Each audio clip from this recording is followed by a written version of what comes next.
नमस्ते सारस्वते देवे गौरवाणी प्रचारिणे निर्विशेष शून्यवादी पाश्चात्यदेशकारिणे। जय श्री कृष्ण चैतन्य प्रभु नित्यानंद श्री अद्वैत गदाधर श्रीवासादि गौर भक्तवृंद। हरे कृष्णा कृष्णा कृष्णा हरे हरे, हरे राम राम राम हरे हरे। हरे कृष्ण। तो आप सबका स्वागत है शनिवार सत्संग में। और आज बहुत ऑस्पिशियस पवित्र दिन भी है क्योंकि आज हनुमान जयंती है, हनुमान जी का जन्म दिवस। तो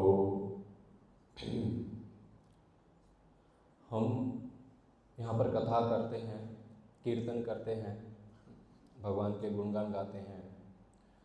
क्यों कर रहे हैं ऐसा? सबसे पहली बात तो ये कि मनुष्य जन्म का लक्ष्य है हरि कथा। हम कहीं योनियों में घूमकर आए हैं, कहीं कभी हम कीड़े मकोड़े बने हैं, कभी ब्रह्मा बन गए हमारे कर्मों के अनुसार। कभी ऐसे कर्म किए कि जंगलों में बंदर बन के घूम रहे हैं, कभी ऐसे कर्म किए कि इंद्र की गद्दी पर बैठे हैं। हम सब जीवात्मा, हम जीवात्मा ही हैं जो अलग अलग देवताओं का रूप लेते हैं। कभी ब्रह्मा, कभी इंद्र, कभी वरुण, कभी अग्नि। और वही जीव फिर अपने कर्मों के अनुसार कभी कुत्ता, कभी बिल्ली, कभी बंदर, इस प्रकार अलग अलग योनियों में घूमता रहता है। और ऐसा नहीं है कि मनुष्य भी पहली बार बने हैं हम, चलो इसका बात नहीं, हम मनुष्य भी बहुत बार बने हैं। अनगिनत बार हम ये इंसान का शरीर लेकर इस भौतिक संसार में आए हैं, कर्म पाप कर्मों में लगे हैं और वापस छोड़कर चले गए हैं दूसरी योनियों में। परंतु इस योनि में इस बार जो हम मनुष्य बने हैं, तो गुरुजनों की कृपा से, भक्तों की कृपा से कथा सुनने की जो इच्छा है वो प्रबल हुई है। सिर्फ इस बार। अगर फिर कोई योनि में, इंसान की योनि में अगर इच्छा सुनने की, कथा सुनने की इच्छा होती तो शायद यहाँ पर नहीं होते, भगवत प्राप्ति हो जाती। परंतु कोई योनि में हमने कीर्तन किया ही नहीं, भगवान का नाम लिया ही नहीं, इसलिए आज फिर से यहाँ पर आकर बैठे हैं। परंतु इस बार सब कथा सुनना चाहते हैं, सब कीर्तन करना चाहते हैं। कोई कीर्तन करना नहीं भी चाहता है, कोई कथा सुनना नहीं भी चाहता है, तो उसका फ्रेंड ज़बरदस्ती लेके आया है, आज चल ले, एक बार आ जा। तो ये मनुष्य योनि का हम उपयोग कर रहे हैं किस चीज़ के लिए? भगवान की कथा सुनने के लिए। अब भक्ति के बहुत सारे अंग हैं। जैसे कि कुछ लोग जप, सब लोग हालांकि करने चाहिए, जप करते हैं, कथा सुनते हैं, प्रसाद खाते हैं, कीर्तन करते हैं, भगवान की आरती उतारते हैं, भगवान को दंडवत मारते हैं, भगवान की पूजा करते हैं, एकादशी पालन करते हैं। इस प्रकार भक्ति के बहुत सारे अंग हैं, बहुत तरीके हैं भगवान को प्रसन्न करने के, भगवान को खुश करने के लिए। जो भी करते हैं हम भगवान को खुश करने के लिए ही करते हैं। व्यक्ति बड़ा बड़ा बिजनेस करता है ताकि परिवार के लोग खुश रह सके, तो हम भी इतनी मेहनत कर रहे हैं भक्ति में ताकि हमारे जो परिवार के जन हैं कृष्णा, वो खुश हो सके। अब भगवान की इतनी सारी भगवान को खुश करने का इतने सारे ऑप्शंस है, उसमें से एक तरीका है भगवान को खुश करने का, तुलसी की सेवा। तो आज हम तुलसी की महिमा के बारे में कथा करेंगे।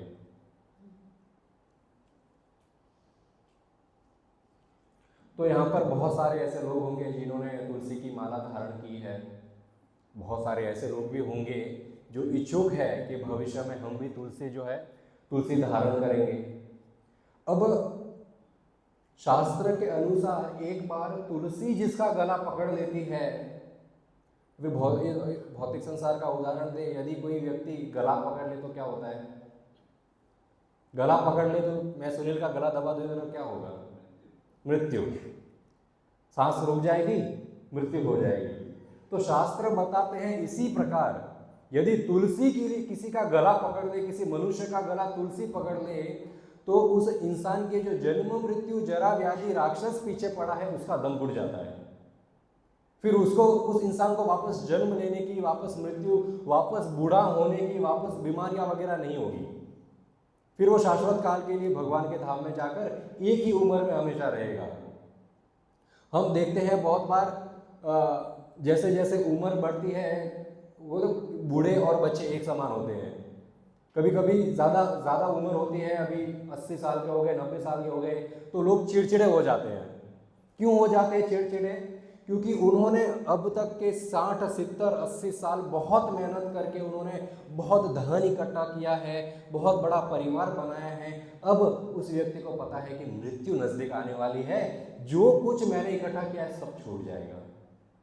खोने के डर से वो व्यक्ति क्रोधित होता है और चिड़चिड़ा हो जाता है कि ये सब चले जाने वाला है अभी। तो ये जो भौतिक संसार में कुछ चीजें प्राप्त करने की इच्छाएं हैं, जो ये बुजुर्ग हो जाते हैं, लोग बीमार हो जाते हैं, अभी बीमारी की तो कोई उम्र भी नहीं है। एक जमाना हुआ करता था कि माता पिता के सामने कभी बच्चे की मृत्यु नहीं होती थी। कोई माता पिता को अपने बच्चे की मृत्यु नहीं देखनी पड़ती थी। आजकल ऐसा है, बहुत बार बच्चे ही पहले चले जाते हैं, माँ बाप अभी तक बैठे रहते हैं, बड़ा दुख होता है। तो ये सब दुखों का निवारण करने के लिए तुलसी इंसान का गला पकड़ती है। तो हमारा वैदिक सनातन हिंदू धर्म ऐसा है कि जो व्यक्ति कृष्ण की पूजा भी नहीं करता, या फिर कृष्ण को भगवान भी नहीं मानता, कृष्ण से कुछ लेना देना भी नहीं है, परंतु फिर भी हर हिंदू व्यक्ति के घर तुलसी तो होती ही है। चाहे वो किसी की भी पूजा करे, उसके घर तुलसी आवश्यक होगी, क्योंकि उसको तुलसी की महिमा पता है। हमारा वैदिक धर्म है कि व्यक्ति तुलसी की सेवा करेगा, गाय के लिए रोटी बनाएगा, ये हमारा धर्म है, चाहे वो गाय को माता न भी मानता हो। कभी कभी किसी के जीवन में ऐसी ऐसी प्रॉब्लम आती है, तो जब वो एस्ट्रोलॉजर के पास जाते हैं कि हमें ऐसी ऐसी प्रॉब्लम है, तो एस्ट्रोलॉजर बोला आप रोज गाय को रोटी खिलाया करो। तो ये तो हमारा वैदिक धर्म है, पहली रोटी गाय के लिए, आखिरी रोटी कुत्ते के लिए, और बीच में जो रोटियां और होगा वो हमारे लिए। अब तो ऐसा काल आ गया है कि गाय के लिए तो मुश्किल से ही कोई रोटी बनाता होगा, और यदि विदेशी देशों में यदि जाकर देखें, पहली रोटी भी कुत्ते के लिए, दूसरी भी कुत्ते के लिए, आखिरी भी कुत्ते के लिए। विदेशों में तो लोग इस हद पर है कि एक ही थाली में खाना रखेंगे, उसी में उनका कुत्ता भी खाएगा और वो भी खाएंगे। कुत्ते का जूठा खाने के लिए लोग लालसाहित है, बोले मेरा बच्चा है ये। किसी ने एक बार पूछ लिया कि आपके कुत्ते का नाम है, तो क्या क्या नाम है आपके कुत्ते का, तो व्यक्ति को हिम्मत कैसे हुई कुत्ता बोलने की इसको, कुत्ते को तो कुत्ता ही बोलेंगे, बंदर तो बोलेंगे नहीं। बोले कुत्ता नहीं बोलना, तो ये मेरा बेटा है, ये कुत्ता मेरा बेटा है। लोग जानवरों से इतने आसक्त हो जाते हैं। विदेश में क्या, आप तो भारत में भी ये सब चलने लगा है, से मालिक ने पट्टा पकड़ा है, कुत्ता आगे आगे चल रहा है, अब समझ नहीं आ रहा है मालिक कौन है कुत्ता कौन है, दोनों में से कौन किसको सैर करा रहा है समझ नहीं आ रहा है। भारत में तो फिर भी ठीक है, कुत्ता कहीं पर मल मूत्र त्यागे तो वहीं रह जाता है और लोग आगे चले जाते हैं। विदेशों में ऐसा नहीं चलता। विदेश में यदि कोई कुत्ते को सहर करा रहा है और कुत्ता मल मूत्र विसर्जन करे, तो मालिक ध्यान से तो देखता है कि इसका कंप्लीट हो गया शौच, चलो इसने मल मूत्र त्याग दिया। अब मल मूत्र त्यागने के बाद वो मालिक अपने जेब से एक थैली निकालता है और बहुत सावधानी पूर्वक उस मल मूत्र को उठा के अपने जेब में रखता है, कहीं गिर न जाए, बहुत संभाल के। शास्त्र बताते हैं इतनी इसकी यदि 1% सेवा भी गाय की कर ली जाए तो जीवन का उद्धार हो जाएगा। लोग गायों को तो पत्थर मारते हैं और कुत्ते को रोटी खिलाते हैं। तो एनीवेज हमारा टॉपिक आज दूसरा है तुलसी की सेवा का। तो बहुत सारे ऐसे मंदबुद्धि लोग हैं जो शास्त्र में दिए गए सॉल्यूशंस है भक्ति प्राप्त करने के लिए, वो नहीं करते, परंतु जो ट्रेंड चल रहा है वो करेंगे। एक सन्यासी हुए, एक सन्यासी ने कहा घर में तुलसी का पौधा लगाने से तो बेहतर है टमाटर का पौधा लगा दो, टमाटर तो खाने मिलेंगे। तो श्रील प्रभुपाद ऐसे व्यक्ति की बहुत निंदा करते हैं, बोले मूर्ख न, सन्यासी है पर मायावादी, मूर्ख है, तुलसी की महिमा नहीं जानता। वैसे उसकी बात सही है, टमाटर का पौधा लगाएंगे तो सब्जी खाने मिलेगी, टमाटर की चटनी खाने मिलेगी, टमाटर पेट तो भर सकता है, परंतु तुलसी का पौधा लगाने से भव सागर से पार करवा देगी तुलसी। वो टमाटर नहीं कर सकता, वो तुलसी ही कर सकती है। पौधे पौधे में भी फर्क है। जो गाय को जानवर मानता है, जो गुरु को केवल साधारण इंसान मानता है, और जो तुलसी को केवल पौधा मानता है, बड़े मूर्ख व्यक्ति है। ये सब चीजें साधारण नहीं है।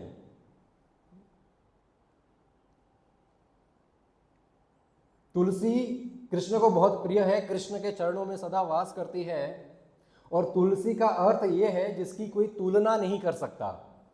तुलसी के योग्य कोई नहीं है। तुलसी की जो भक्ति है उसकी तुलना भी कोई नहीं कर सकता। अभी तुलसी की महिमा इतने सारे शास्त्रों में भर भर कर दी गई है। अभी व्यास देव जी ने इतने सारे शास्त्र लिखे हैं, वेद है, पुराण है, उपपुराण है, इतिहास है, उपनिषद है, आरण्य है, कितना संहिताएं हैं, इतने सारे शास्त्र तो हमारे लिए रीड करना संभव नहीं है। तो व्यास देव जी ने सारे शास्त्रों का सार श्रीमद् भागवतम में दे दिया। आप केवल श्रीमद् भागवतम की कथाएं सुनेंगे, श्रीमद् भागवतम पढ़ेंगे तो भी व्यक्ति का उद्धार हो जाएगा। परंतु कलयुगी जीव बोले श्रीमद् भागवतम भी हमसे तो नहीं पढ़ी जाती भाई। अब व्यास देव जी के रिप्रेजेंटेटिव श्रील प्रभुपाद ने तो इतनी कृपा करी कि पूरे श्रीमद् भागवतम के 12 स्कंद में से बोले 10वां स्कंद पढ़ लो पहले, पूरी कृष्ण की बुक ही अलग बना दी। तो कृष्ण की लीलाएं, कृष्ण बुक, कृष्ण की सारी लीलाएं, बोले पूरा भगवत नहीं पढ़ सकते कोई बात नहीं, कृष्ण की लीलाएं पढ़ लो केवल 10वां स्कंद। सभी शास्त्रों का सार श्रीमद् भागवतम पुराण, श्रीमद् भागवतम का सार 10वां स्कंद। कोई बोले 10वें स्कंद मतलब क्या 90 चैप्टर्स है, 90 अध्याय, बोले इतना भी मेरे से तो नहीं होता भाई। चलो कोई बात नहीं, कृष्ण की इतनी सारी लीलाएं हैं, आप सब लीलाएं नहीं सुन सकते। श्रीमद् भागवतम के 10वें स्कंद में जो 90 अध्याय है उसमें से स्टार्टिंग के 40 अध्याय पढ़ लो, वृंदावन की लीलाएं कृष्ण की, वो बहुत मधुर है। केवल उतनी भी जान ली तो फिर आपको मुक्ति मिल जाएगी, आपका उद्धार हो जाएगा।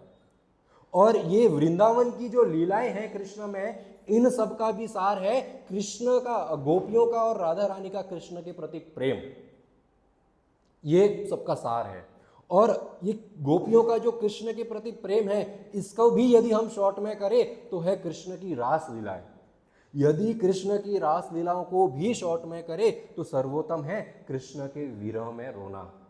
जब कृष्ण रासलीला से गायब हो जाते हैं, गोपियां और राधा रानी कृष्ण को ढूंढती है और ढूंढते ढूंढते आंखों से अश्रु बहती है, कहते हैं यही सर्वोत्तम प्रेम है। जिसने कृष्ण के विरह में कृष्ण का नाम जप करना, कृष्ण के बारे में सोचना विचार कर लिया तो आपको सारे शास्त्रों का ज्ञान आ गया। बाकी सारे शास्त्र नहीं भी पढ़ेंगे तो चलेगा, कुछ भी नहीं होगा तो चलेगा, कृष्ण के विरह में रोना कृष्ण का नाम जप करके। अब इसको जो विरह है कृष्ण का, जो विरह है गोपियों के और राधा रानी के प्रति, कृष्ण कहाँ चले गए, कृष्ण कितने दूर है, उसके अंदर जो ये गोपियां श्लोक बोलती हैं, इनको रत्न श्लोक कहा गया है, ये रत्न के समान है। अब कोई बोले कि मैं तो ये भी नहीं पढ़ूंगा, तो ये सभी रत्नों श्लोक में एक सर्वोत्तम श्लोक पूरे शास्त्र का निकाल के यहाँ पर दिया गया है। जब राधा रानी और गोपियाँ कृष्ण से विरह में होती है तो वृंदावन के जंगलों में घूमती है और तमाल के वृक्ष को पूछती है कि भाई तूने कृष्ण को देखा, कृष्ण कहाँ गए। अशोक के वृक्ष को पूछती है, अशोक के वृक्ष तूने देखा, कृष्ण कहाँ गए। अशोक यानी जिसको कभी शोक नहीं होता, जिसको कभी दुख नहीं होता, उसको कहते हैं अशोक। तो अशोक के वृक्ष को पूछती है गोपियाँ और राधा रानी, तूने देखा कृष्ण किस ओर गए हैं। कोई जवाब नहीं आता।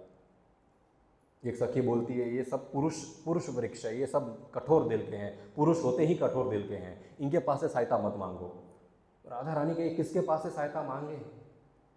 तब उनको वृंदावन के वन में तुलसी का वृक्ष दिखता है, बोलते ये स्त्री वृक्ष है। तो स्त्री वृक्ष होती है, तब तुलसी से पूछते हैं, कच्चित तुलसी कल्याणी गोविंद चरण प्रिय सहत्वाली कुले बिभ्रत दृष्टस्ते अति प्रियो अच्युतः। बोलती है हे तुलसी, हे जगत की कल्याणी। तुलसी को जगत कल्याणी क्यों कहा गया है। तुलसी तो अपने जगह से हिलती भी नहीं है, एक जगह है तो वहीं रहती है, वो जगत कल्याणी कैसे हो गई। गोपियाँ कहती है कि हे तुलसी, सभी भक्तों में तुम शिरोमणि हो, सभी स्त्रियों में तुम सर्वश्रेष्ठ हो, जगत की कल्याणी हो। क्योंकि तुलसी के पास इतनी पावर है, कहते हैं कि यदि पाप मिटाने हैं तो हमको गंगा के पास जाना पड़ता है, और पास जाके भी सिर्फ गंगा को देखने मात्र से पाप नहीं मिटेगा, डुबकी भी लगानी पड़ती है। इतना ठंडा पानी होता है गंगा का, लोग बोले आचमन से काम चला लेते हैं सिर्फ। तो पाप मिटाने के लिए गंगा जाना पड़ता है। तुलसी इतनी कृपालु है कि पाप मिटाने के लिए हर व्यक्ति के घर में खुद आ गई। और तुलसी कल्याणी, तुलसी का ऐसा, तुलसी को केवल देखने मात्र से, गंगा में तो स्नान करना पड़ता है, तुलसी को केवल देखने मात्र से या फिर किसी ने स्पर्श कर दिया तुलसी को, जन्म जन्म अनंत काल के जो हमने पाप कर्म इकट्ठा किए हैं तुलसी को देखने मात्र से मिट जाते हैं। और तुलसी की इतनी कृपा कि केवल देखने से पाप मिट जाते हैं। यदि कोई तुलसी की सेवा कर ले या फिर तुलसी को स्पर्श कर ले या फिर तुलसी का कोई तिलक लगा ले या फिर गले में पहन ले तो देखने से पाप मिट जाते हैं, तुलसी को धारण करने से कृष्ण प्रेम प्राप्त हो जाता है। इतनी तुलसी की महिमा है।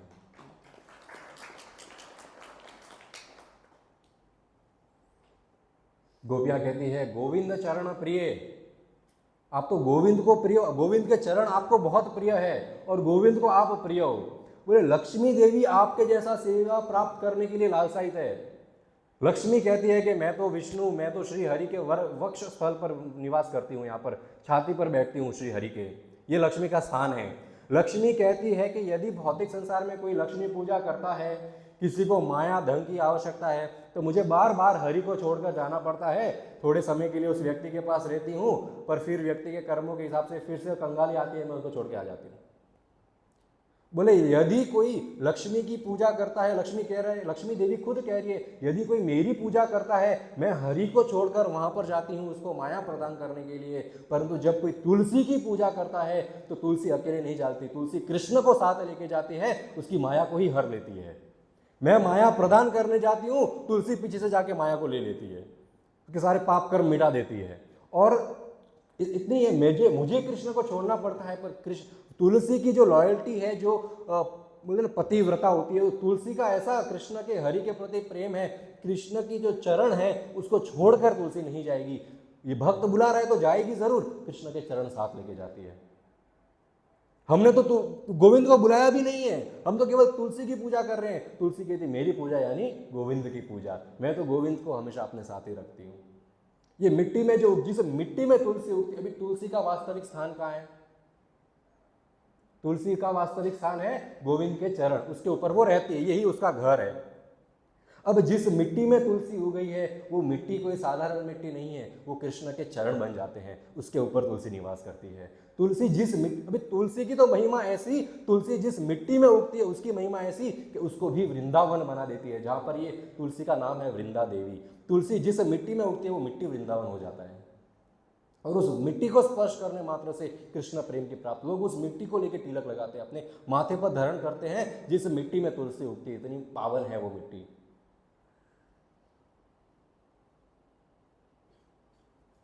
गोपियां कहती है हे तुलसी, कृपया आप हमारी सहायता करिए कृष्ण को प्राप्त करने के लिए।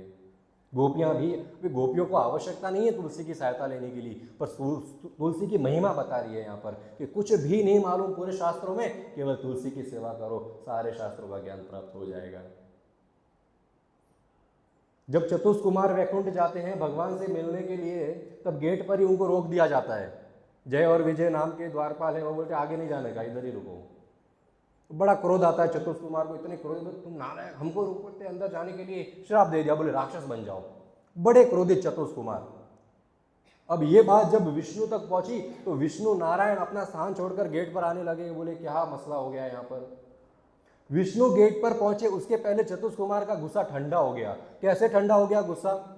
भगवान विष्णु जब अपने स्थान से उठे और वहां पर पवन देव जो हवा बह रही थी, वो हवा भगवान विष्णु के चरणों पर जो तुलसी लगी थी उसकी सुगंध लेकर चतुष कुमार के पास पहुंची। तुलसी की केवल सुगंध सूंघने मात्र से चतुष कुमार का गुस्सा शांत हो गया।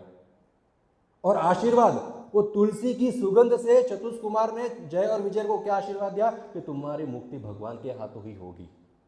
केवल सुगंध मात्र से तुलसी का इतना उद्धार हो सकता है व्यक्ति का। बाद में विष्णु आए।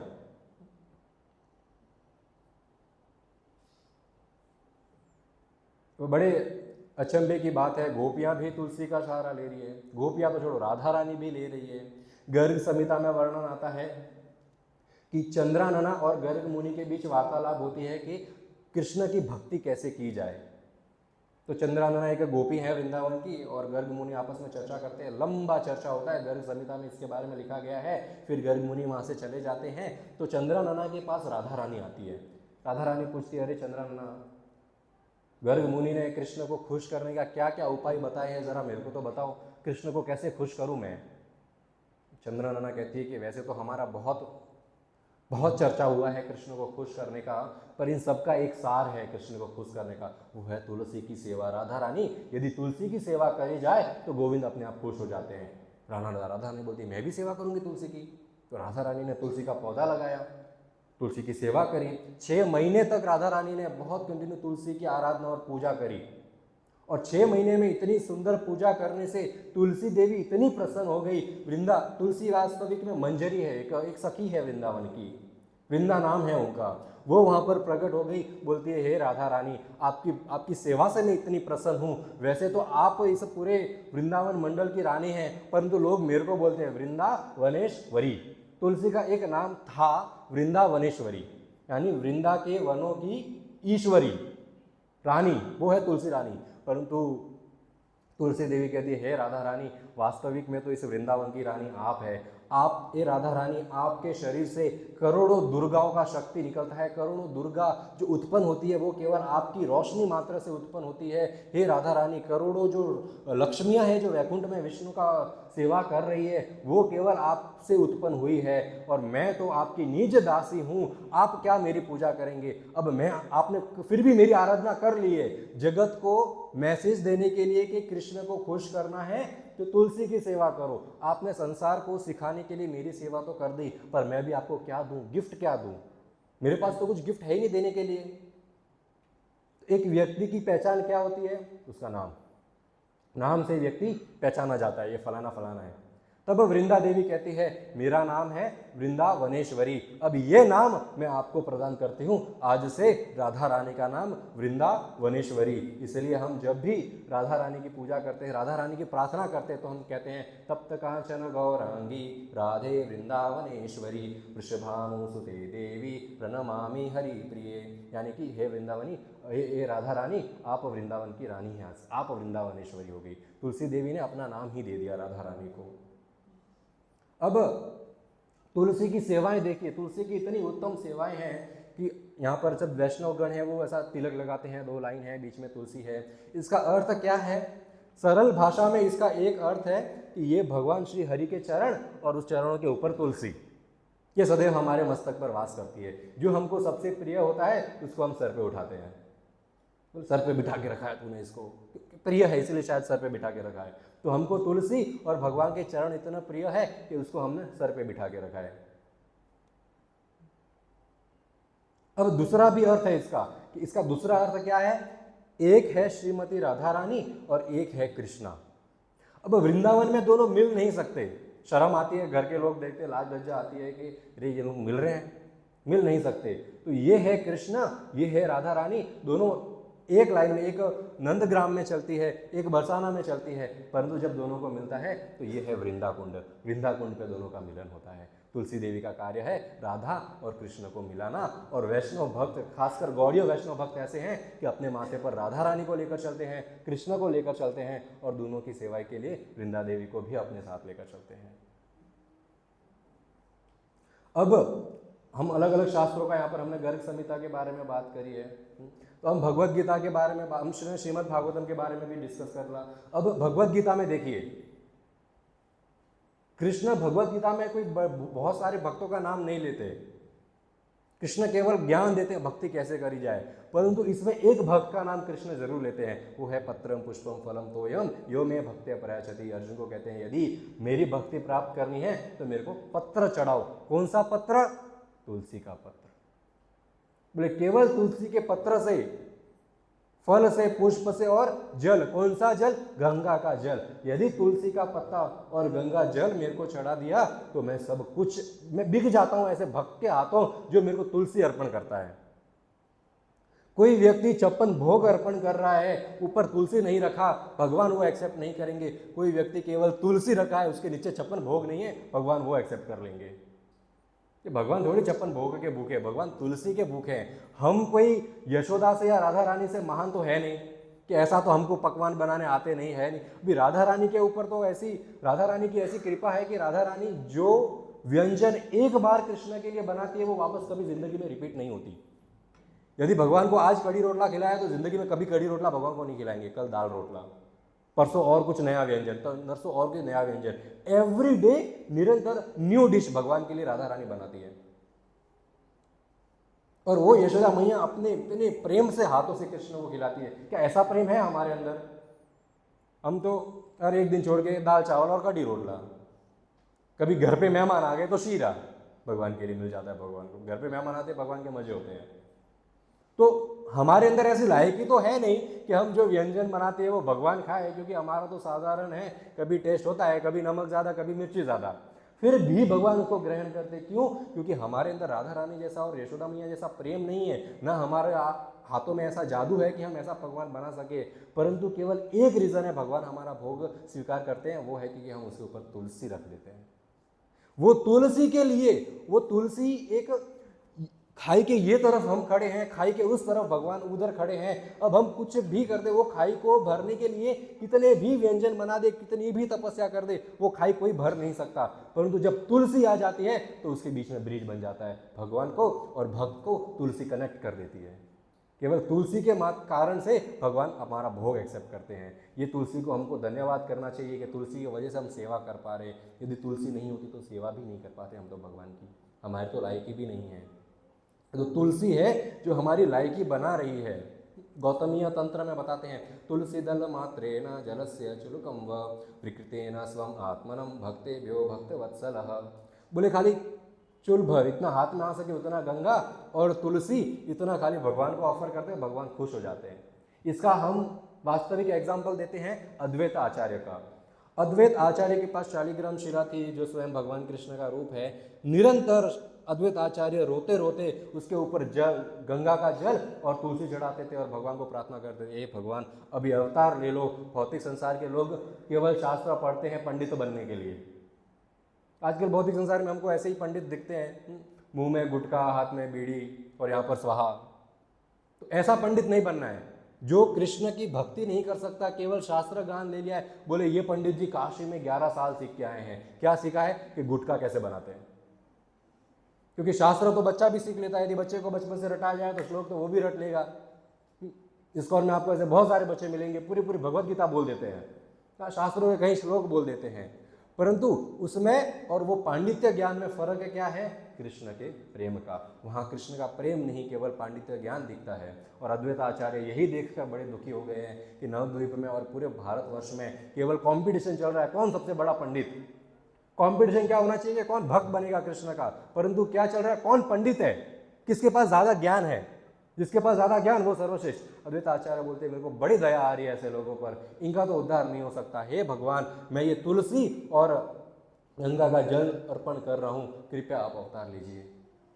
और ऐसा नहीं है कि खाली जल चढ़ा दिया, तुलसी रख दिया, आरती घुमा दी, हो गया, चलो आज का हो गया। नहीं, घंटों घंटों शालिग्राम के आगे बैठते थे और आंखों से उनके अश्रु प्रवाह होते थे। गंगा जल से तो पाप मिटते हैं, परंतु आंखों से जो आंसू निकलते हैं, ये ऐसी गंगा है कि हमारे हृदय का जो महर है वो मिटा के उसमें कृष्ण भक्ति उत्पन्न करती है।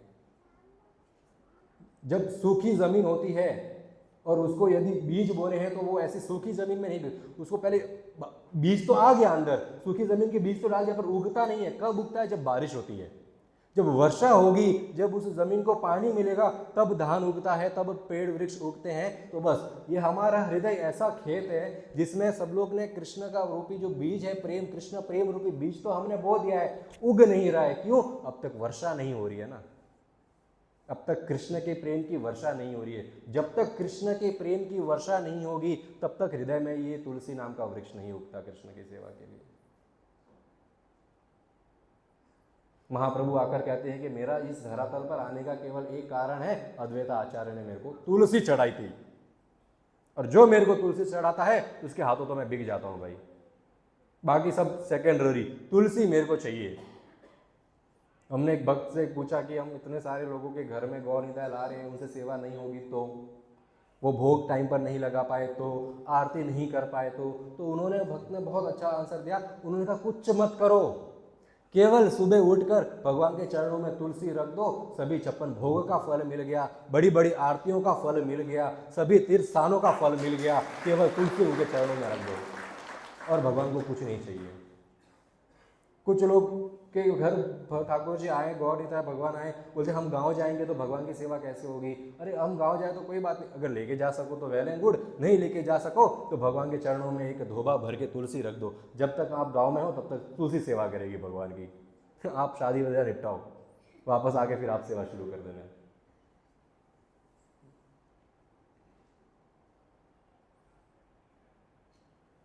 और वही चैतन्य चरितामृत में आगे बताते हैं हरिदास ठाकुर के बारे में। हरिदास ठाकुर जो है मुस्लिम जाति से आए थे, 25 साल के युवक है, और दिन में 3-3 लाख भगवान का नाम जप करना। मुगल जो है वो बड़े क्रोधित होते थे, बोलते थे क्या है ये व्यक्ति मुस्लिम होके इतना नाम जप कर रहा है, बोले इसको बदनाम करना होगा। तो बदनाम कर, अभी 25 साल का युवक है, जवान युवक है, इसकी बदनामी कैसे होगी यदि ये कोई गलत कार्य करे। साधारण व्यक्ति संसार का गलत कार्य करता है तो उसकी बदनामी नहीं होती। जब भक्त जो तिलक लगा रहा है, तुलसी धारण किया है, नाम जप कर रहा है, वो यदि गलत कार्य करे तो हर जगह बदनामी हो जाती है, फिर उसको ढोंगी बोला जाता है, ढोंगी है।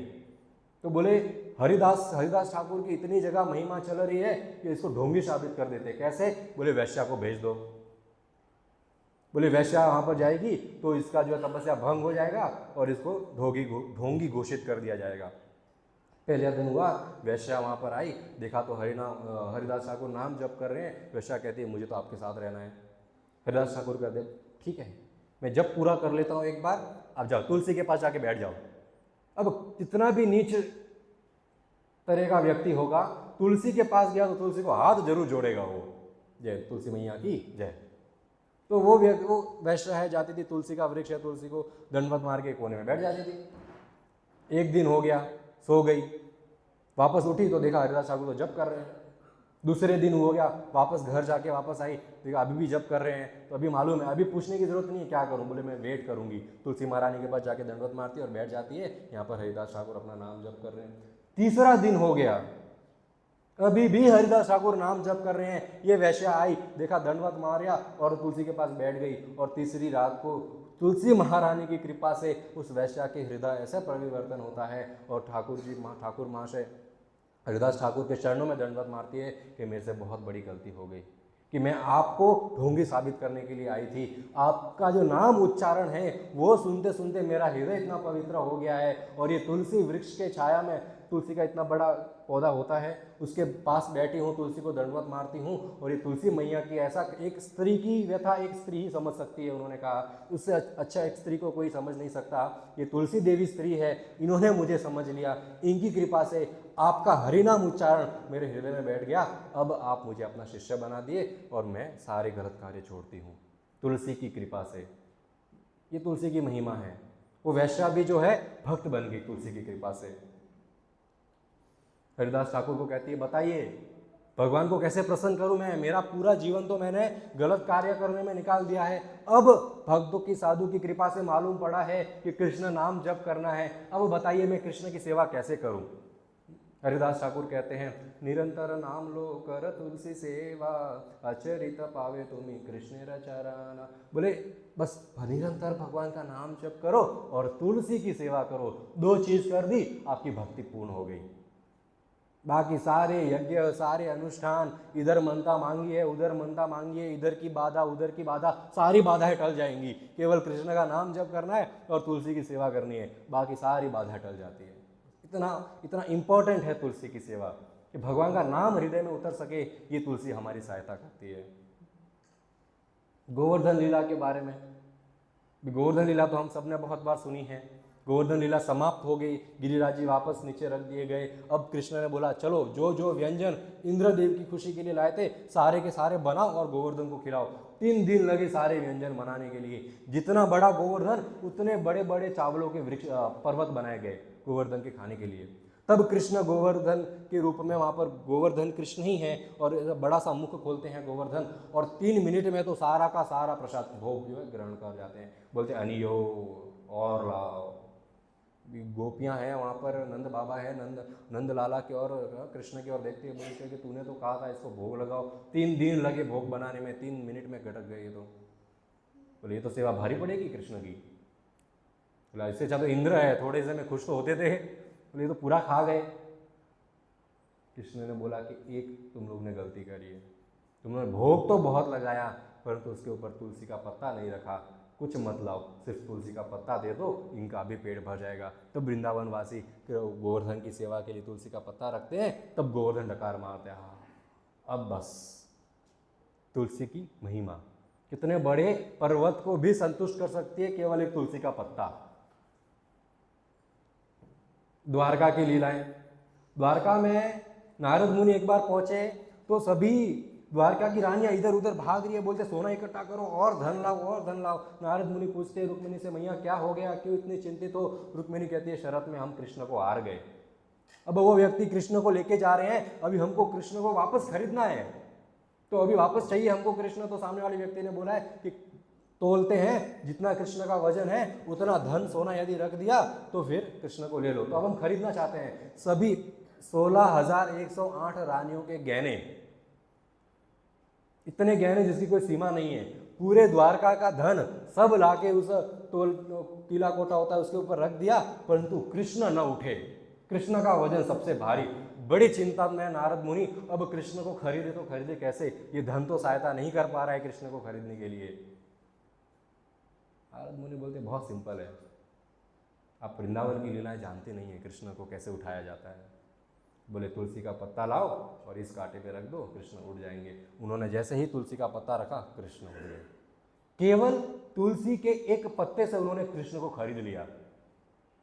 यहाँ पर आईफोन लेने जाए तो 1.5 लाख देना पड़ता है, कार बड़ी बड़ी लेने जाए तो कितना 20-30 लाख देना पड़ता है, बड़ा घर अच्छा चाहिए तो वो 3-4 करोड़ देना पड़ता है, परंतु इन सबका मालिक यदि कृष्ण चाहिए तो खाली तुलसी का पत्ता लगता है। ये पत्ता, खाली वो पत्ता नहीं, वो भी हरी पत्ती है, ये भी हरी पत्ती है, दिखने में दोनों सेम है, हरी पत्ती हरी पत्ती, परंतु जिस हरी पत्ती पे गांधी बापू है वो कृष्ण को नहीं खरीद सकता, और जो हरी पत्ती तुलसी वृक्ष से आई है वो कृष्ण को खरीद सकता है। अभी हम तुलसी देवी की चर्चा कर रहे हैं तो खासकर वृंदावन की तो महिमा गानी पड़ेगी। वृंदावन यानी वृंदा तुलसी का नाम है, और जहां पर बहुत सारे तुलसी के वृक्ष है वो है वृंदावन। अब वृंदावन में एक बहुत बड़े संत हुए, उनका नाम था रसखान। आप लोगों ने, बहुत सारे लोगों ने रसखान के बारे में तो सुना ही होगा। इनफैक्ट स्कूल में तो चैप्टर्स होते थे रसखान के दोहे इत्यादि, जैसे उन्होंने भगवान के लिए क्या क्या लिखा है ऐसा सुनाते थे। तो रसखान जो है वैसे तो मुस्लिम जाति से थे वे, परंतु भगवान से ऐसा प्रेम हो गया कि निरंतर अनंत काल के लिए सदैव वृंदावन में वास करने लगे वे। ये मुगल, ये कोई मैं शास्त्रों की कथा नहीं सुना रहा हूँ इस समय, कोई ये बहुत पुरानी हुई होगी 2 करोड़ साल पहले किसने देखा है, नहीं, अभी मुगल राज के समय हुई है। आज भी रसखान की वहाँ पर समाधि है। मुगल राज्य के समय ही रसखान वृंदावन में आए थे और उनको कृष्ण से जो है प्रेम हो गया। निरंतर भगवान के नाम जो करते थे, भगवान के लिए बहुत सुंदर सुंदर कविताएं लिखते थे। अंत समय आ गया, अंत काल आ गया, अभी लेटे हुए हैं शैया पर, बोले अब भगवत धाम वापस जाना है। तो लोग पूछते हैं आपकी कोई आखिरी इच्छा, आपकी कोई इच्छा बाकी है ताकि आप वापस भूत बन के ना भटको। इच्छा बाकी होती तो लोग भूत बन के भटकते हैं, बोले अभी तक इच्छा पूरी नहीं हुई है। तो कोई शैया पे होता है, कोई अभी आखिरी जाने वाला है, तो आज भी लोग पूछते हैं आपकी कोई आखिरी इच्छा बाकी है। तो घर के बुजुर्ग बोलते बस मेरे पोते कोई शादी देखनी है और कोई इच्छा नहीं है मेरी। पोते की शादी होने के बाद फिर पड़ पोते की एक बार शादी हो जाए, बस वही मेरी इच्छा है। फिर भी लोग ये कलयुग में है कि आखिरी इच्छा कभी पूरी होती नहीं है लोगों की। पहले बेटे की शादी, फिर पोते की शादी, फिर पड़ पोते की शादी, फिर पड़ पोते की बहू की शक्ल देख लूँ एक बार, बस आखिरी इच्छा समाप्त नहीं होती। यहाँ पर रसखान को पूछते हैं कि रसखान आप अभी अपना अंतिम सांसें गिन रहे हैं, आपकी कोई आखिरी इच्छा? तो रसखान बहुत सुंदर चीज़ बताते हैं, बोलते मानुष हो तो वही रसखान, बसो मिली गोकुल गांव के ग्वारन, जो पशु हो तो कहाँ बस मेरो, चरो नीत नंद के धेनु मजारन। पहान हो तो वही गिरी को, जो धर्यो छत्र पुरंदर धारण, जो खग हो तो बसेरी करो, मिली कालिंदी कुल कदम की डारन। रसखान कहते हैं यदि भगवान की कृपा हुई और मनुष्य जन्म प्राप्त हुआ तो हे भगवान, इस रसखान की एक ही विनती है कि वृंदावन की गोपियों के घर मुझे जन्म देना, और कोई इच्छा नहीं। परंतु यदि मेरी उस लायकी नहीं है कि मैं वृंदावन में जन्म लूँ गोपियों के घर, अगर ऐसी मेरी लायकी नहीं है तो हे कृष्ण, बस इतनी इच्छा है, मेरे को एक बछड़ा बना देना, एक बछड़े का अवतार दे देना इस गोकुल में। कौन सा बछड़ा? जो कृष्ण के गौशाला में इधर उधर भागता रहता है और निरंतर वेट करता है कब सुबह होगी, कब कृष्ण आएंगे मेरे साथ खेलेंगे। बस उस कृष्ण की गौशाला में एक बछड़े का अवतार देना। यदि वो भी मेरे भाग्य में नहीं है एक चिड़िया, एक खग बना देना, एक चिड़िया बना देना, यमुना के तट पर वास दे देना। रोज कृष्ण आएंगे, यमुना में लीलाएं करेंगे, उन लीलाओं का आस्वादन करूंगा, कदम वृक्ष की डाली पर बैठूंगा, उसी डाली के नीचे कृष्ण वंशी वादन करेंगे। बस इतनी इच्छा है, एक वृक्ष बना देना, एक पक्षी बना देना मेरे को। अरे अगर मेरी इतनी भी लायकी नहीं है कि मैं पक्षी बन सकूं, हे कृष्ण पत्थर बना देना। कहाँ? गोवर्धन की तलहटी पर एक पत्थर बना देना, वहां पर निरंतर इंतजार करूंगा। जब जब सुबह होगी, कृष्ण अपने ग्वाल बाल और गायों के साथ गोवर्धन के ऊपर चढ़ेंगे, मेरे ऊपर पैर रखेंगे, मेरा जीवन धन्य हो जाएगा। ये रसखान की प्रार्थना है। वास चाहिए तो वृंदावन में, ब्रज तज मैं कहीं न जाऊं, रसिक संतन के दर्शन पाऊं, जग से प्रीति हटाई, राधा नाम परम सुखदाई। मेरे को ब्रज छोड़ के तो वैकुंठ भी नहीं जाना है भाई। वैकुंठ में होती होंगी बहुत सारी लक्ष्मियाँ, वैकुंठ में होता होगा बहुत ऐश्वर्य, बहुत आराम, बहुत धन, पर मुझे तो वैकुंठ भी नहीं चाहिए। हे भगवान, गोवर्धन पे वास देना मेरे को, यही मेरी इच्छा है। लोग पूछते हैं वो सब तो ठीक है, गोपियों के घर क्यों जन्म लेना है तुमको? गोपियों की ग्वाल, ये वृंदावन की ग्वालन है, इनको तो शास्त्र का एस भी नहीं पता है। बोले ना लोग ABCD का, इसको ए भी नहीं पता है इसको, तो बोले इसको तो शास्त्र का कोई ज्ञान ही नहीं है गोपियों को। तो गोपियों के घर क्यों तुमको जन्म लेना है? कारण क्या है गोपियों के घर जन्म लेने का? तब रसखान बताते हैं, शेष गणेश महेश दिनेश सुरेश जाहि निरंतरम गावाई, जाहि अनादि अनंत अखंड अछेद अभेद सुभेद बतावें। नारद से सुख व्यास रहे, पछारे तू पानी पार न पवईं, ताही अहीर की छोरियां छचिया भर छाछ पर नाच नचावी। बोले कि ये स्वर्ग में बैठे हुए ब्रह्मा विष्णु महेश, ये नारद, ये सब इंद्र, ये ब्रज में वहाँ पर वैकुंठ में बैठे हैं, ये स्वर्ग में बैठे हैं, रोज ताली बजा रहे हैं, कृष्ण के गुणगान गा रहे हैं। यहाँ पर ये ऋषि मुनि हैं, अनंत काल से तपस्या कर रहे हैं। ये वेद पुराण जो निरंतर इस परम ब्रह्म की ग्लोरिफिकेशन, गुणगान ये शास्त्र गाते हैं कृष्ण की, और ये नारद है, ये सुखदेव है, ये निरंतर कृष्ण का नाम रटते रहते हैं। इनको ब्रज में एंट्री नहीं है। ये इतनी महान हस्तियां हैं, पूरा संसार ये देवी देवताओं की पूजा करता है, इनको भी वृंदावन में एंट्री नहीं है। और ये वृंदावन की ग्वालिया देखो, एक मुट्ठी भर छाछ के लिए कृष्ण को बोलती है नाच, नाचेगा तो छाछ मिलेगी। और कृष्ण उन ग्वालन के हाथ की छाछ पीने के लिए, मुट्ठी छाछ पीने के लिए नाच भी रहे हैं। ऐसे कृष्ण और ये ऐसे गोपियां, यदि देवता बनकर ब्रज में एंट्री न मिले तो मेरे को देवता भी नहीं बनना है, और एक गांव की ग्वालन बनकर यदि कृष्ण मेरे इशारों पे नाचे तो वो ग्वालन मेरे को जरूर बनना है।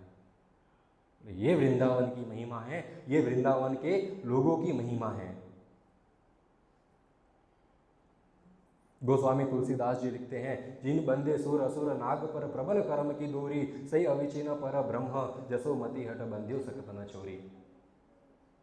बताते हैं कि इतने बड़े बड़े असुर और राक्षस को भगवान ने संहार किया है। ये हिरण्यकश्यप हो गए, हिरण्यक्ष हो गए, रावण हो गए, कंस हो गए, ये जरासंध हो गए, ये पूतना हो गई, बकासुर अगासुर, इतने सारे सूरों का वध किया है, और कोई ये कृष्ण को बांध नहीं सका। ये सब कृष्ण को बांधने के लिए आए थे, कोई कृष्ण को बांध नहीं सका, सबको मार दिया कृष्ण ने। और ये गाँव की, ये जो वृंदावन की ग्वालने हैं, ये यशोदा को तो देखो, एक रस्सी से कृष्ण को बांध दिया है, और ये कृष्ण रो रहे हैं इस रस्सी से मुक्ति प्राप्त करने के लिए, और नहीं भी कर पा रहे हैं। बोले ऐसी गांव की ग्वालन क्यों ना बनूं मैं? बस यही मेरी बोले आखिरी इच्छा है। मुक्ति कहे गोपाल सो मेरी मुक्ति बताए, ब्रज रज उड़ मस्तक लगे तो मुक्ति मुक्त हो जाए। बोले वृंदावन की रज इतनी महान क्यों है? क्योंकि वहां पर वृंदा देवी वास करती है, और वृंदा देवी के साथ राधा कृष्ण वास करते हैं। कि जिस रज में वृंदा उगती है, जो तुलसी का पौधा जिस रज में उगता है, वो रज माथे पे लगाने से मुक्ति प्राप्त हो जाती है। और जो मुक्ति की स्वयं देवी है, मुक्ति देवी, उसकी मुक्ति भी ये रज करती है। हम इस्कॉन में रोज सुबह तुलसी आरती होती है, सब भक्त तुलसी की परिक्रमा करते हैं, और जो मिट्टी है जिसमें वो तुलसी उगी है, वो तुलसी को लेकर अपने माथे पर लगाते हैं। बोले चलेगा कोई श्लोक नहीं आए, चलेगा कोई शास्त्र नहीं पता, एक बारी के लिए ठीक है, आपको लिए कोई यज्ञ नहीं कर पाए, कोई मंदिर नहीं जा पाए, कोई बात नहीं, चलेगा। ये सब लोग वैसे भी कर रहे हैं मुक्ति प्राप्त करने के लिए। हमारे घर तुलसी का पौधा है, उसकी मिट्टी लेकर खाली सर पे लगा दी, मुक्ति प्राप्त हो गई।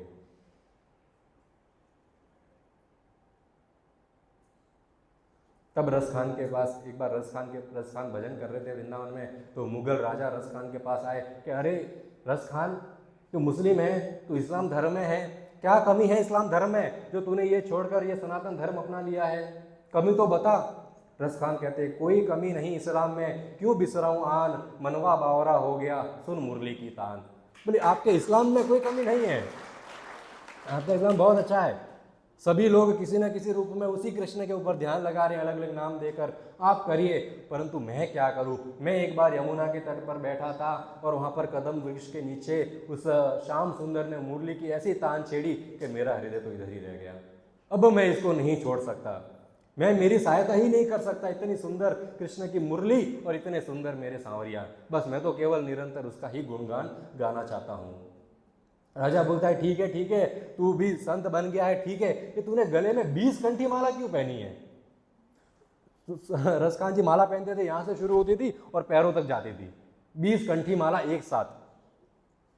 तो साधु बोलते कि ठीक है भक्त बन गया, ये देख ये ब्राह्मण है, ये तो एक भी कंठी माला नहीं पहनते, और एक यदि पहनते भी है, यदि कोई तुलसी की माला पहनता भी है तो एक केवल ही, तूने 20 क्यों पहनी है। रस खान बोलते हैं ये सब तो वृंदावन वासी है, ये सब तो ऑलरेडी भगवान के भक्त है। जब एक साधारण पत्थर जमीन से उठाना है तो व्यक्ति एक हाथ से भी उठा सकता है, परंतु जब विशाल बड़ा सा पत्थर यदि उठाना है तो उसके लिए क्रेन लगती है और बहुत मजबूत और लंबी रस्सी चाहिए एक भारी वृक्ष को उठाने के लिए। हे मुगल राजा, मेरा हृदय कई जन्मों का पाप का भरा हुआ ऐसा पत्थर बन गया है, एक तुलसी माला से मेरा कुछ नहीं होना है, 20 तुलसी माला पहनूं तब शायद मेरा पत्थर रूपी हृदय उठे और इसमें कृष्ण वास करे। ये तुलसी देवी, ये तुलसी की माला पहनने की महिमा है। पद्म पुराण में बताते हैं स्नान काले तु यस्येंग मृति पिंडो नैव विद्यते तुलसीतानि सर्वाणि तीर्थानि वसते सदा, कि जो व्यक्ति तुलसी की माला पहना है जब वो सुबह स्नान करता है तो उसको भारत के इस ब्रह्मांड के जितने तीर्थ स्थान हैं, जितनी नदियां हैं पवित्र, उसमें स्नान करने का फल मिल जाता है, क्योंकि जो पानी है उसके गले में तुलसी को स्पर्श कर चुकी है। कोई महाकुंभ नहीं जा पाया चलेगा, तुलसी धारण की हुई है, स्नान किया, बड़े बड़े महाकुंभों का फल यहाँ उसको बाथरूम में मिल जाता है, केवल तुलसी धारण करके स्नान करने मात्र से। सिकते सिकते सुलभते अश्वमेध फलम मुने, कहते हैं जिस व्यक्ति ने तुलसी धारण की है गले में, वो कुछ भी खा ले, सात्विक भोजन में यदि वो कुछ भी भोजन करता है तो वो उसका एक एक निवाला अश्वमेध यज्ञ के समान है। लोग बड़े बड़े यज्ञ करते हैं भगवान को खुश करने के लिए, भक्तगण खाली एक प्रसाद खाते हैं, भगवान खुश हो जाते हैं, सेम फल। वहां पर घंटों गर्मी में बैठो और यज्ञ में स्वाहा करो, यहाँ पर एक प्रसाद खिचड़ी का नेला खा लो, वही फल मिलता है। क्यों? क्योंकि वो अन्न तुलसी के अंदर से, ये तुलसी पूरा घेरा बनाई हुई है, इसके अंदर से अन्न गुजर रहा है, अब वो पवित्र हो गया, अब वो सर्वश्रेष्ठ हो गया। बाकी तो हमारी इतने लायकी है नहीं कि हम भगवान की पूजा कर सके। जैसे हमेशा हम उदाहरण देते हैं कि एक छोटा सा बच्चा जब मल मूत्र त्यागता है, अभी वैसे जब बच्चा नहाया होया होता है, ऐसा बच्चा होता है तो पिता बहुत खिलाते हैं चुटू चुटू चुटू, पर जब मल मूत्र त्यागता है तो मैया लेके जाओ इसको, थोड़ा गंदा हो गया, इसने सीसी कर दिया, सुसु कर दिया, इसको जरा साफ करके लेके जाओ, तब वो मैया को कोई फर्क नहीं पड़ता है, वो जाती है बच्चे को बहुत साफ सुथरा करती है, वापस पाउडर लिपस्टिक लाली लगाती है बच्चे को, तब आड़ोस पड़ोस के लोग पिता आते हैं, अरे कहाँ गया मेरा बच्चा। मल मूत्र में अपने बच्चे को लेके जाओ और जब साफ सुथरा है, हाँ आ गया मेरा बच्चा। भौतिक संसार के हम जीव ऐसे बच्चे हैं जो पाप कर्मों के मल मूत्र में इस प्रकार लगे हुए हैं कि हमारी लायक ही नहीं है कृष्ण हमारे साथ खेले। परंतु वृंदा देवी जो तुलसी देवी है इस माता के समान है कि जब वो हमारे गले में बैठ जाती है, जब ये तुलसी देवी हमारे गले में बैठ जाती है, सारे पाप कर्म यूं निकल जाते हैं, तब पिता रूपी कृष्णा बोलते हैं आ गया मेरा बच्चा, अब मैं इसको पहचानता हूँ, क्यों? गले में माला है। केवल पिता नहीं, अड़ोस पड़ोस के लोग भी खेलने के लिए, जब बच्चा छोटा होता है साफ सुथरा होता है, अड़ोस पड़ोस के लोग आते हैं, बोले कितना क्यूट है, चलो इसके साथ खेलते हैं, तो बस हमारे अड़ोस पड़ोस के यानी सारे देवी देवता खुश हो जाते हैं, ये कृष्ण का बच्चा है क्योंकि इसने गले में तुलसी माला पहनी है, ना इसको कोई पाप लगेगा, ना कुछ गलती का कर्म लगेगा, ये मेरे मंदिर नहीं भी आएगा तो चलेगा, क्योंकि इसने तुलसी पहन दी है, तुलसी की कृपा इसके ऊपर इतनी है कि अब ये कृष्ण का जन हो गया है, ये हरि का जन हो गया है, ये सभी पापों से मुक्त है। न यमराज उसकी और यमराज तो शास्त्र में बताया, जो व्यक्ति तुलसी पहन ले, बोले यमदूत उस दिशा में भी नहीं देखते, बोले तुलसी माला वाला आदमी जा रहा है, इसकी तरफ नहीं जाना है, इसको उठाना भी नहीं है। फिर कोई सवाल करेगा, तुलसी माला पहन के गलत कार्य किया तो भी क्या उसको यमराज नहीं लेने आएंगे, तो भी क्या उसको मुक्ति मिल जाएगी? नहीं, ऐसा नहीं होता है। हम शाणे हैं तो भगवान 1.5 शाणे हैं। हम सोचते तुलसी पहन के पाप करेंगे तो यमराज नहीं लेने आएंगे। एक बहुत सुंदर हास्यजनक कथा आती है कि एक डाकू था, उसको मालूम पड़ा तुलसी पहनने से जो है बोले मुक्ति मिलती है, कितने भी पाप कर लो। तो वो चाकू पहन के लोगों का, तुलसी माला पहन के लोगों का मर्डर करने लगा। बोले पाप नहीं लगेगा, धन चोरी करने लगा। अब उसका मृत्यु का समय आ गया, अभी ये रास्ते से जा रहा था, ये डाकू तुलसी पहना हुआ रास्ते से जा रहा था, अब मृत्यु उसका लिखा हुआ था, बस इतना ही जीना है, अब मृत्यु है। अब यमदूत आए तो है लेने के लिए, पर कंफ्यूज हो गए, बोले इसको लेके जाए कि नहीं लेके जाए। हमको तो शास्त्र में ऐसा आदेश दिया गया है कि जिसके गले में तुलसी माला उसको कभी मत लेके आना। अब इसका क्या करे? बोले यमराज जी को, बॉस को बुलाते, बॉस को ज़्यादा पता है। यमराज जी आते हैं अपने भैंसे पर, बोलते मैं भी कंफ्यूज हूँ, करूँ तो करूँ क्या, इसको मुक्ति तो दे सकते नहीं, वरना तो गलत उदाहरण सेट हो जाएगा संसार में, लोग तुलसी माला पहनकर चोरी डकैती करने लग जाएंगे। बोले इसको तो नरक लेके जाना है, पर इसके गले से तुलसी हटानी होगी। तब सामने से बैल चल के आ रहा होता है एक, तो यमराज जी उस बैल को ऐसी लात मारते हैं कि वो बैल भागता हुआ अपना सिंग उस डाकू के पेट पर मारता है, और वो डाकू उठता है। कभी देखा है बैल मारता है किसी को तो कैसा व्यक्ति उड़ जाता है हवा में, थोड़ा सा, इतना काफी ऊपर तक जाता है, बैल का पावर इतना होता है। तो वो व्यक्ति हवा में उड़ा, पेड़ के ऊपर गिरा, और उसकी माला पेड़ की डाली में अटक गई, माला टूट गई और वो नीचे गिरा। अब लेके आओ, अब गले में नहीं है इसके तुलसी माला, अब ये नरक जाने के योग्य है। तो हम शाणे हैं तो भगवान 1.5 शाणे हैं। हाँ, तो ऐसा नहीं चलता है तुलसी माला पहन के कोई भी पाप कर लो। भगवान के पास बहुत ट्रिक है आपकी तुलसी माला कैसे उतरवानी है।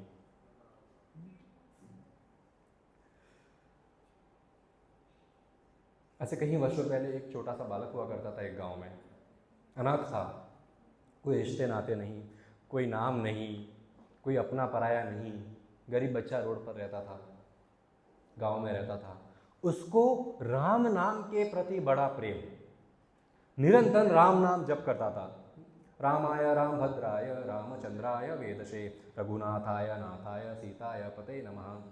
वो निरंतर राम नाम जप करता था, राम से बड़ा प्रेम। उसके पास ना ढंग के कपड़े पहनने के लिए, छोटा बच्चा है, सोने के लिए, छोटा बच्चा सोता है तो माता उसके सर पर हाथ घुमाती है, इसके पास हाथ घुमाने वाला भी कोई नहीं है, खुद ही सोना है उसको। राम नाम जप करते करते सो जाता था। एक रात हुई, प्रभु श्री राम का मंदिर था जहाँ वो बच्चा सोता था, उससे कुछ दूरी पर प्रभु श्री राम का मंदिर था। प्रभु श्री राम को बड़ी दया आई, बड़ी करुणा आई बस बालक पर। बोलते इसका कोई नहीं है, ये निरंतर केवल मेरा नाम जप करता है, ये बेचारा अकेले सोता है, आज मैं जाऊँगा इसको सुलाने के लिए। तो रात को वो मंदिर से प्रभु श्री राम की छोटे से विग्रह थे, वहाँ से निकल आए और बच्चे के छाती पे जाकर सो गए। तो बच्चा उनको पकड़ा हुआ है और राहत हो गई। सुबह पंडित जी आए, द्वार खोला तो अंदर तो राम नहीं है, पूजा कैसे होगी? बोले वो तो उसने हाहाकार किया, हाय गांव वालों उठो, राम की मूर्ति चोरी हो गई, राम की मूर्ति चोरी हो गई, ढूंढो कहाँ है मूर्ति। लोग ढूंढते ढूंढते पहुंचे, एक वृक्ष के नीचे वो गरीब अनाथ बालक सोया था, उसके हाथ में मूर्ति थी। लोगों ने लात मार के उठाया, बोले छोर, अब तक तो तू अनाथ था, तेरा कोई था नहीं, अब तूने चोरी करनी शुरू कर दी, तुझे इस गाँव से निकाल देंगे। वो बच्चा बोले मैंने चोरी नहीं करी है, मुझे पता ही नहीं है ये राम भगवान की मूर्ति ऐसे रात को मेरे पास कैसे आ गई। तब उस गांव के बाहर एक ऋषि मुनि का आश्रम था। वो ऋषि ने देखा कि बच्चे के ऊपर बड़ा लोग जुल्म कर रहे हैं। ऋषि बोलते हैं कि ये राम की मूर्ति आप ले लो, बच्चे को मुझे दे दो, मैं इसको अपने पास रखूँगा, इसको संस्कार दूंगा। अब बच्चा के पास कुछ कहीं जाने के लिए नहीं है, न तो उसके पास खुद का नाम है। वो उस ऋषि मुनि के आश्रम में रहने लगा। ऋषि मुनि ने कहा तू यहाँ पर आया है, फ्री का तो कुछ मिलता नहीं है कहीं पे, तेरी एक सेवा है। क्या सेवा है? 5 साल तक केवल तुलसी की सेवा कर तू। अब उस बच्चे को पता है कि राम को तुलसी बहुत प्रिय है, विष्णु को, हरि को तुलसी बहुत प्रिय है। तो राम को प्रसन्न करने के लिए निरंतर तुलसी की सेवा करी। 5 साल बीत गए कि लोगों ने उसको नाम देना शुरू कर दिया कि आज से आपका नाम तुलसीदास, जिन्होंने रामचरितमानस लिखी। नाम ही तुलसी, रामदास नाम नहीं मिला, भक्त किसके? राम के। जो जिसका भक्त होता है उसको वो नाम दिया जाता है, बोले आप राम के भक्त हो, आपका नाम रामदास। परंतु राम को प्रसन्न करने के लिए उसने तुलसी की सेवा करी, उसका नाम हो गया तुलसीदास। अब अभी तुलसीदास नाम हो गया तो उन्होंने भगवान की इतनी सुंदर सेवा करी और रामचरितमानस लिखी कि मानो ऐसा नहीं है किधर से सुना है और लिख दिया है। जब व्यक्ति तुलसी धारण करता है और भगवान का भजन करता है तो भगवान सामने नाचने आते हैं उसके। प्रभु श्री राम ने सारी लीलाएं दिखाई है उनको, उन्होंने रामचरितमानस लिख दी। अभी तुलसी पहनने के नियम भी बहुत, ऐसा नहीं है कि बस तुलसी पहननी सब हो गए। नियम है कि लहसुन कांदा नहीं खाते हम, हमारे गौड़ीय वैष्णव के नियम में चाय कॉफ़ी नहीं पीते, लहसुन कांदा नहीं खाते, बीड़ी गुटखा भी नहीं खाते। तो ये सब नियम है, तो सबके लिए पॉसिबल भी नहीं होता है नियम पालन करना। तो कोशिश करनी चाहिए जितना कम हो सके, जहाँ उपलब्ध नहीं है वहाँ ठीक है, कोई पाप नहीं है, पर तुलसी की कृपा होनी सभी लोगों के ऊपर बहुत आवश्यक है। कई जन्मों में लहसुन कांदा खाएं, कई जन्मों में चाय कॉफ़ी पिए, कई जन्मों में गुटखा बीड़ी सिगरेट सबका सेवन कर करके घूम घूम के इस जन्म में आए। अगर एक जन्म में चाय नहीं पिएंगे तो क्या हो जाएगा? मृत्यु नहीं आएगी चाय नहीं पीने से, बीड़ी सिगरेट नहीं पीने से मृत्यु नहीं आएगी।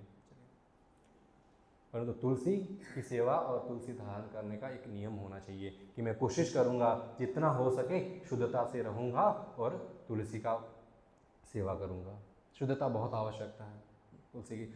हालांकि तुलसी आकर लोगों को शुद्ध बना देती है, परंतु हमको फिर भी हमारी तरफ से कोशिश होनी चाहिए कि ऐसा नहीं है यहाँ पर माला गले में, और राजस्थान जैसी सिटी में हम जाते हैं आजकल सब तुलसी माला पहनते हैं और सब बीड़ी सिगरेट पीते हैं। ऐसा नहीं करना चाहिए। तुलसी की कृपा आवश्यक होगी, परंतु हम तुलसी देवी का अपमान कर रहे हैं। ऐसा अपमानजनक कार्य हमको नहीं करना चाहिए।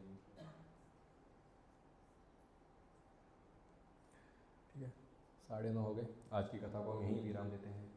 श्रील प्रभुपाद की जय। Thank you so much. Hare Krishna. किसी का कोई सवाल है? नहीं है? Thank you so much. Hare Krishna.